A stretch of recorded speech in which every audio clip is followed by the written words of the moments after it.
Alex Jones says the unsayable, but is it unsayable because it's so egregious and wrong, or is it sometimes unsayable because it's true? How many times has Alex Jones been right?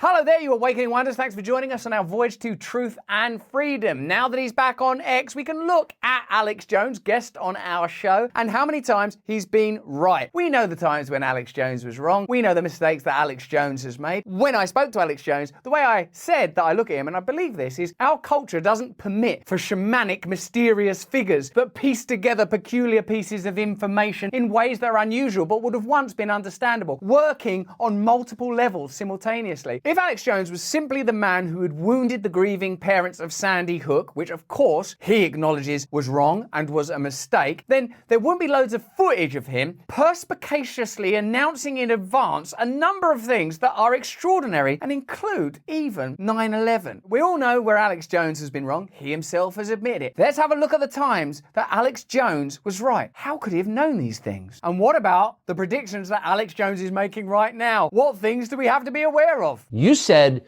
they're going to have airliners fly into the World Trade Center and they're going to blame a guy called Osama bin Laden. Now, leaving aside what actually happened, how could you have known that? If a really nebbish kind of Harvard journalist had done that, you'd be like, oh my God, you're a genius. How did you know that? If it was like someone like this, like Woodward Bernstein type journalist, or more contemporary, modern, but respected, even legacy media generally, be like, how did you work that out? What were your sources? How did you do it? You know, that would be revered and prize winning. But because Alex Jones is like a preacher, because I see him as a kind of spiritual, mystical orator rather than a journalist as we previously understand it. And by the way, there's room for different ways of approaching information. This person will be lauded. It's extraordinary, isn't it? Well, in the longer clips, because it's a multi-hour show from July 25th, 2001, I specifically walked through all the reasons, and I knew that they were hyping up that we were about to be hit by Osama bin Laden. I knew that the World Trade Center had been attacked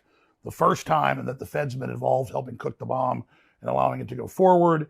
And I just saw a lot of the pre-programming that was happening in the media. Pre-programming is a term that we're becoming increasingly familiar with, probably because of people like Alex Jones. Michael Schellenberger, for example, said that with the Hunter Biden laptop story, there was a lot of pre-programming or prepping or pre-framing. Oh, there's going to be this story, it's Russian disinformation. So when it comes through more respected, shall I say, or credible, it depends how you regard Alex Jones and how you regard legacy media or even independent journalists like Schellenberger. We approach it differently. So it's very interesting to see where Alex Jones is sort of was culturally ahead of the curve, but also literally ahead of the curve, but also literally ahead of events in ways that seem difficult to understand.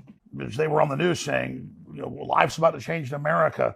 And I was reading what the Rand Corporation was saying and what the Pentagon was putting out. And I read the PNAC document from a year before, Rebuilding America's Defenses, that Dick Cheney had helped write.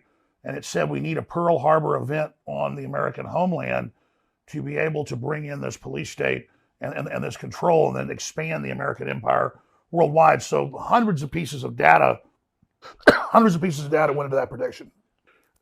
My most accurate prediction, going back over a decade, was when I read the Rockefeller Foundation Operation Lockstep, and they described using a virus to bring in world government, to bring in a world medical ID, that they would then build the social credit score off of, and that they would make people wear masks for fear. I don't remember anything like that.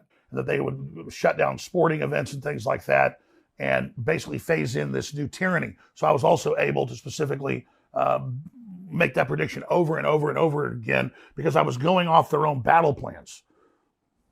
Are you the only person in media who actually reads these reports? I don't think a lot of people do read them, but I do read them. I mean, I'm currently reading MIT reports from their top councils, Pentagon reports. They have a working group called the Mad Scientist Group at the Pentagon that works with MIT. And if you go watch their hour-long, 2-hour-long, 3-hour-long meetings they have on YouTube with all the tops, I mean, we're talking hundreds of top scientists, they admit that they're building a post-human world, that soon everyone's going to be mind-controlled, that they're going to put smart dust in our food that they can electromagnetically control, and they just lay it all out right there. And I've learned what these people said in the 50s they would do were done by the 70s.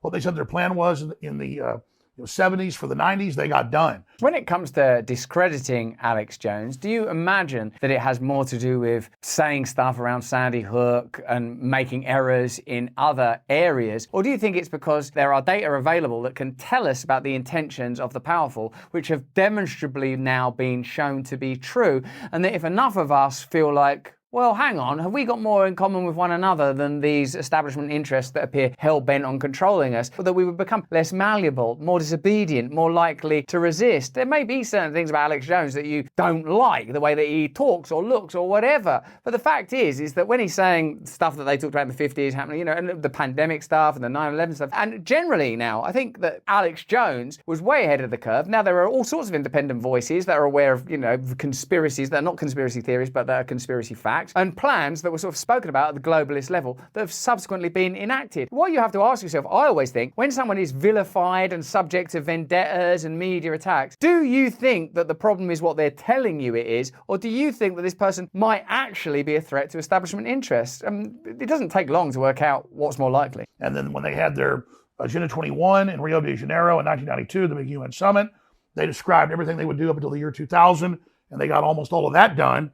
And now they've got Agenda 2030, and we're going to ban your gas stoves, we're going to ban beef, we're going to ban single-family dwellings, we're going to ban private ownership of cars. So just keep a watch out for rhetoric, language, and legislation around those ideas. It's pretty easy to track. Look at today's date, then watch out for people saying, we're going to ban single-family dwellings, we're going to ban beef. Look out, for example, if people are doing lab-grown meat. Look at to see if the agricultural industry is being massively stymied. We have conversations with Vandana Shiva, who is a voice that is, I would say, equally powerful to Alex Jones, but operates in a very different sphere. She's an academic, she's an Indian woman. Her pedigree is different from Alex Jones. And when you start to cross-reference these people, it's clear that Vandana Shiva is saying similar things. Agriculture is being shut down globally to create artificial scarcity. If you can control food, you can control the entire population. And you start there, hold on a minute, why is Bill Gates buying up all of this farmland? Why is Bill Gates involved in medicine? What was all that social credit score during the pandemic? Of course, they have to create a climate where you regard that as hysterical and ridiculous and you discredit those voices. That's unacceptable to say that about those children. Of course, it's unacceptable to say that about children. If you're making the amount of content that Alex Jones is making, you're going to say all sorts of mad stuff. I'm sure we've said things on our channel that ultimately don't look good. But the fact is there's an intention to create truth, to create a knowledge base, and to empower an audience in ways that makes people, I think, a little more disobedient and difficult.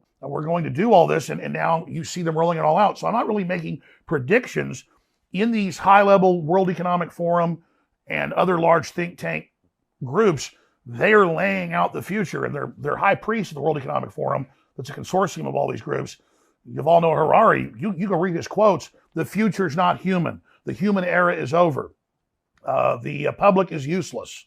I mean, this is a very anti-human system. So that's how I'm able to make predictions, because they've given us a roadmap. They tell us where they want to take us. And so when the public wakes up, we push back on some of it, but they always come back.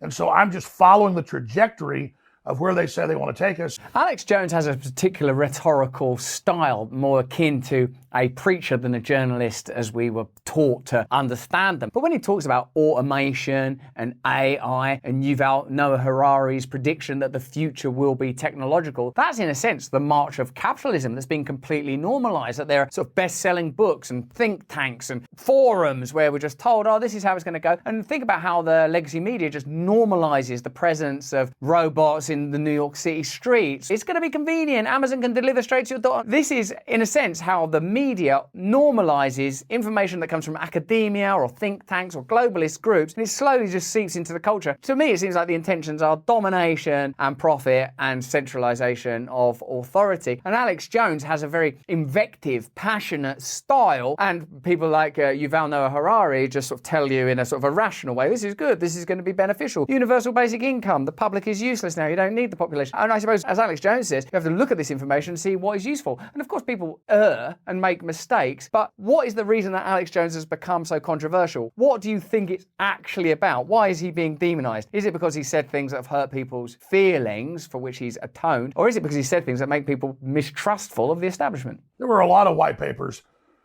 not just the PNAC document from 2000, a year before 9/11, where they describe we really need big terror attacks, we really need Pearl Harbor events to get Americans to give up their rights. I mean, take what just happened in Israel. Totally tragic. My heart goes out to all that been killed or lost loved ones or been injured. But there's no way that one of the best intelligence agencies in the world didn't know that was coming. The massive buildup, the 5,000 missiles, the paragliding attacks, all of that. And so there was clearly a stand down there.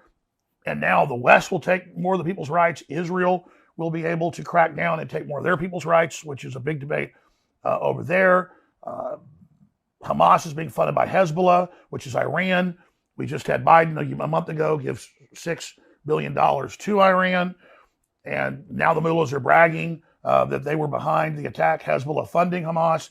So really, those aren't even predictions. It's clear that Hezbollah and Hamas have tens of thousands of men and women as sleeper cells. In a sense, all Alex Jones is saying is that there are ulterior, submerged narratives that are not properly described and explained within legacy media because it's against their interest to give you that type of perspective. He's really putting together available information and asking you what you think. Whether or not you think there was a stand down, I suppose that's the most outrageous claim that's made there, but is there a precedent for things like that? Have there been false flag events? What Alex Jones invites you to do, I suppose, is to question the authority of legacy media. And I think because of that, it's no coincidence actually, is it, that Alex Jones and Trump shared a pivotal moment before the ascendancy of Trump, because really what he represents, I think, is the rise of independent media. People say, oh, they're mad, they're hysterical, but that rise would have not been possible if legacy media had maintained its integrity. And if you want a sort of two-word example of the loss of the legacy media's integrity, Julian Assange. That's where they lost their integrity. And so you're going to have people like Alex Jones, who I think should be permitted in the public space because he's putting together ideas that are valuable and important. And also, there's a degree of snobbery. Do you think there is as well? Like, sort of like, who does he think he is? Listen to us, shut up. We experienced that, as a matter of fact. Oh, be quiet. You didn't go to university. Shut your mouth. We'll tell you what to think. There's a variety of factors that certainly, in my opinion, go beyond. We're just trying to protect you from Alex Jones. That's all we care about. He might upset you. I don't know. I've not seen too much protection from you guys. And it's an easy equation to predict that there's a wide probability that Hezbollah and Hamas at some point are going to attack sports stadiums, they're going to attack colleges, they're going to attack synagogues, they're going to shoot up mass gatherings if they're given the order by Iran, if we go to war with Iran. And then when this happens, our government won't get in trouble for dissolving the border and letting these people come in. Just like on 9/11, our government clearly had prior knowledge. There was clearly a major stand down that went on.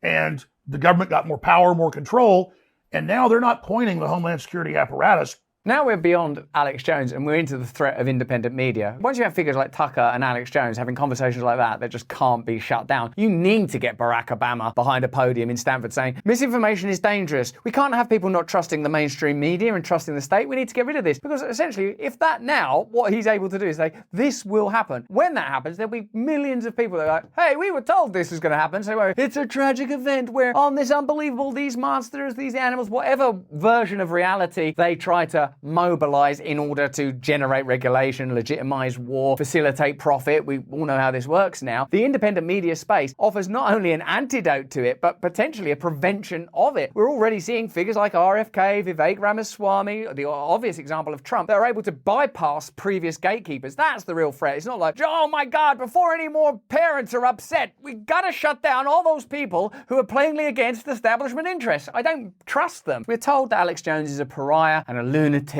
an evangelist, he must not be trusted. But all he's really saying about a potential war with Iran is there's a possibility that it will lead to attacks on American homeland. And certainly the Iraq war, for example, did lead to terror in the Middle East, if not attacks on American homeland. So who's more hysterical and crazy? Is it Alex Jones or is it Barack Obama, Nikki Haley, all these people that are saying let's go to war with Iran, it's necessary to have war with Iran, without ever mentioning, oh, this could in fact escalate the possibility of domestic attacks. It certainly will probably mean that American service people lose their lives. We've got to make a choice there. What they're focused on is shutting down alternative narratives and simplifying their own agenda and presenting it as something that's beneficial to you. Never outright saying, look, we've got these ties to the military industrial complex, 50% of our defense budget goes there, massive amount of your taxes, they keep failing audits, we know that weapons intended for Ukraine ended up, but all of these things are ignored and voided. That's why no one trusts them. That's why they're willing to trust Alex Jones. That's why they're shutting Alex Jones down. At the Russians like they did in the Cold War, or the Islamists after 9/11, now they admit that their main focus is Christian conservatives and the bitter clingers and the people that live in rural America, that quote, white people, I mean, it says that in the report, are the main terror threat. And so this whole apparatus of the war on terror it has now been turned inwardly against the people, not just here, but also in Europe, where if someone criticizes transgenderism in the UK, they come to their house and arrest them. If a journalist does that, they come to their house and arrest them. If somebody says, I think these surveillance cameras should start getting cut down, they come to their house and they arrest them for their free speech. And so this is a global movement by the mega corporations, by the BlackRocks and the State Streets and the Vanguards that control 80+% of world wealth to control our behavior. And Larry Fink of BlackRock has said that at the Davos Group repeatedly.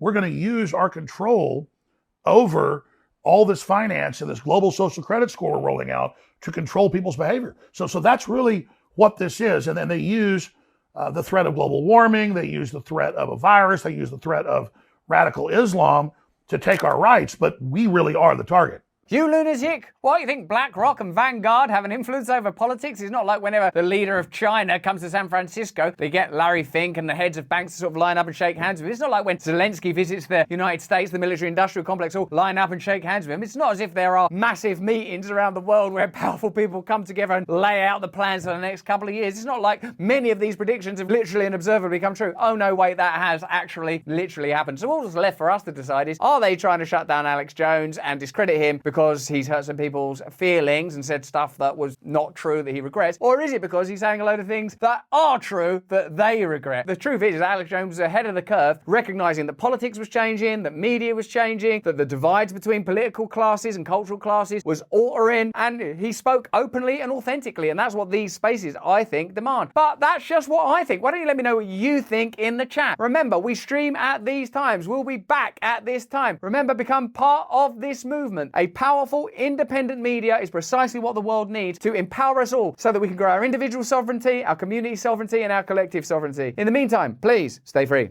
Hey, thanks for watching. If you want to see more uncensored content where free speech can flourish, join our live stream. Click the link right here to watch the next video if you want to, or become a member of a growing movement. Download the Rumble app and you'll be informed every time we make a new piece of content. Stay free.